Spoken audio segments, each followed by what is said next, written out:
Hi praise lord. దేవుని పరిశుద్ధ నామానికి స్తోత్రం కలుగును గాక. ఈరోజు దేవుని వాగ్దానము కీర్తన గ్రంథము 71వ అధ్యాయము 4వ వచనమును చూద్దామా.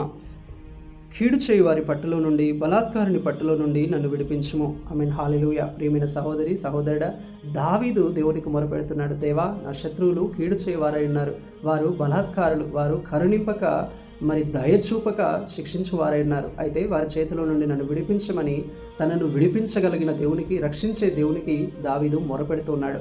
ఈరోజు నీ జీవితంలో మనుషులు నిన్ను వారి మాటల చేత బాధిస్తున్నారా? వారి క్రియల చేత నీ మార్గమునకు అడ్డుకట్టలు వేస్తూ ఉన్నారా? నీ ప్రయత్నములు నీవు చేస్తూ ఉండగా నీవు విఫలమయ్యే దిశగా వారు వెళ్ళుటకు నిన్ను అడ్డుకునేవారుగా ఉన్నారా?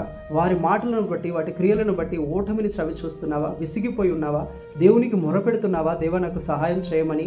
అయితే నీ ప్రార్థనను, నీ మొరను వింటున్న దేవుడు అంటున్నాడు ఏంటంటే, నీకు కీడు చేయు వారి చేతిలో నుండి, నిన్ను బాధించే వారి చేతిలో నుండి, నిన్ను భయపెట్టు వారి చేతిలో నుండి, అది మనుషులైనా సరే, అపవాది అయినా సరే, వాని కబంధ హస్తాల్లో నుండి, నీకు హాని చేయు వాని కోరల నుండి, మనుషుల కీడు చేయు వారి పట్టులో నుండి నేను నిన్ను విడిపించబోతున్నాను. నీకు స్వేచ్ఛను, స్వాతంత్ర్యమును కలుగజేసి, నేను దయచేసిన రక్షణానందమును నీవు అనుభవించినట్లుగా, ఒక ఫలభరితమైన జీవితమును నువ్వు జీవించినట్లుగా, నా ద్వారంగా కలుగు స్వేచ్ఛను నువ్వు అనుభవించినట్లుగా ఇక మీదట నేను నీకు తోడుగా ఉండి చేయబోతున్నానని ప్రభు అట్టి కృప మనందరికీ దయచేయునుగాక. ఆమేన్. Praise the lord. May God bless you all.